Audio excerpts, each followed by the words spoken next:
अब हम देखेंगे सुल्तान के प्रशासनिक सुधारों में हमने देखा केंद्रीय शासन। केंद्रीय शासन में बच्चों आपने देखा कि संपूर्ण शक्तियां, प्रधान सेनापति भी वही है, सर्वोच्च न्यायाधीश भी वही है और समस्त संपूर्ण प्रभुत्व संपन्न राज्य अधिकार निरंकुश राजा जिसको कहा जाए वो अलाउद्दीन खिलजी ही था। अब हम देखेंगे कि किस तरह से उसने केंद्रीय शासन को प्रांतीय शासन व्यवस्था की स्थापना की। उसने 4 इकाइयों में संपूर्ण शासन व्यवस्था को बांटा। सबसे पहले प्रांत, फिर परगने, फिर नगर और फिर अंत में गांव। प्रांत नगरों में, नगर प्रांत परगने में, परगने नगर में, नगर गांव में विभक्त थे। इतिहासकार बर्नी लिखते हैं अलाउद्दीन के समय केंद्रीय शासित के अतिरिक्त 11 प्रांत थे। यहाँ पर अधिकारियों की नियुक्ति, सर्वोच्च सत्ता स्वयं उसके हाथ में थी। ग्राम में प्रशासन पंचायत द्वारा संचालित होता था। अब हम देखेंगे सुल्तान के सहयोगी विभाग कि सुल्तान की सहायता के लिए कौन कौन से विभाग कार्यरत थे।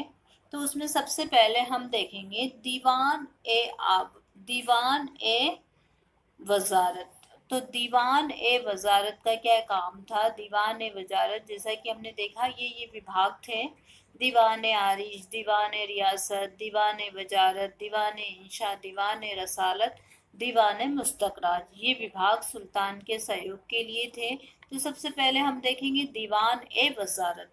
दीवान ए वजारत ये वित्त विभाग से संबंधित था। इसका प्रमुख वजीर होता था और इसका प्रमुख कार्य राजस्व वसूली और अन्य मंत्रियों और उसके विभागों की निगरानी करना होता था। दूसरा विभाग बच्चों हम देखेंगे दीवान ए आरिज। ये दीवान ए आरिज ये सेना से संबंधित विभाग था और इसका प्रमुख आरिजे मुमालिक कहलाता था। तीसरा विभाग हम देखेंगे दीवान ए रसालत। दीवान ए रसालत जो विभाग था ये विदेश विभाग था, विदेशों से संबंधित विभाग था। उत्तर भारत का दक्षिण भारत से राजपूतों से संबंध रखना इस विभाग का दायित्व था। फिर है दीवान ए रियासत। दीवान ए रियासत विभाग ये व्यापारियों पर नियंत्रण रखता था। स्वयं अलाउद्दीन इसका संचालन करता था। मलिक काफूर सेनापति था जो बाजार नियंत्रण पर का नियुक्त किया गया था। फिर है दीवान ए इंशा और दीवान ए मुस्तकराज। दीवान ए इंशा भी एक विभाग था और दीवान ए मुस्तकराज ये राजस्व से संबंधित विभाग था। तो इस तरह से अलाउद्दीन खिलजी द्वारा इन विभागों की स्थापना की गई। अब हम देखेंगे अलाउद्दीन की पुलिस व्यवस्था की जो है उसने शांति व्यवस्था बनाए रखने के लिए पुलिस विभाग को किस तरह से सक्रिय रखा और कौन कौन से पदाधिकारी उसके द्वारा नियुक्त किए गए।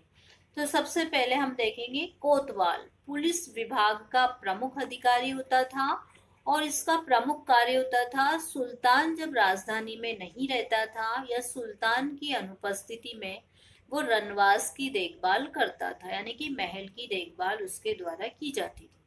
दूसरा जो पुलिस व्यवस्था में विभाग था दीवाने रियासत। दीवाने रियासत ये व्यापारियों पर नियंत्रण रखता था। तीसरा विभाग था शहना, ये व्यापारियों की गतिविधियों पर नियंत्रण रखता था। चौथा विभाग था मुहत्सिब, जन साधारण के आचरण की देखभाल करना। तो अलाउद्दीन खिलजी द्वारा इन विभागों का गठन इसलिए किया गया कि शासन व्यवस्था सुव्यवस्थित रूप से चलती रहे और ये अधिकारी अपने अपने क्षेत्र में अपने अपने दायित्व का भली भांति निर्वाह करते रहे। पुलिस व्यवस्था के पश्चात बच्चों अब हम देखेंगे गुप्तचर व्यवस्था। इस पद पर अत्यंत योग्य, ईमानदार, निष्ठावान व्यक्ति को नियुक्त किया जाता था। वास्तव में गुप्तचर सल्तनत की आंख और कान होते थे।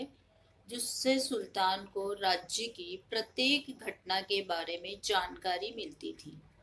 इसका प्रमुख अधिकारी बारिद ए मुमालिक कहलाता था, जिसके अधीन अनेक बरीद अर्थात गुप्तचर होते थे। फारसी इतिहासकार बर्नी ने अपने ग्रंथ तारीख़ फिरोजशाही में लिखा है, कोई भी व्यक्ति सुल्तान की जानकारी के बिना इधर उधर हिल भी नहीं सकता था। अमीरों, बड़े आदमियों और कर्मचारियों के घरों में जो भी बातें होती थी, उनकी सूचना सुल्तान के पास पहुंच जाया करती थी। खबरों की उपेक्षा नहीं की जाती थी। अमीर लोग घरों में ऊंचे स्वर में बात नहीं कर सकते थे।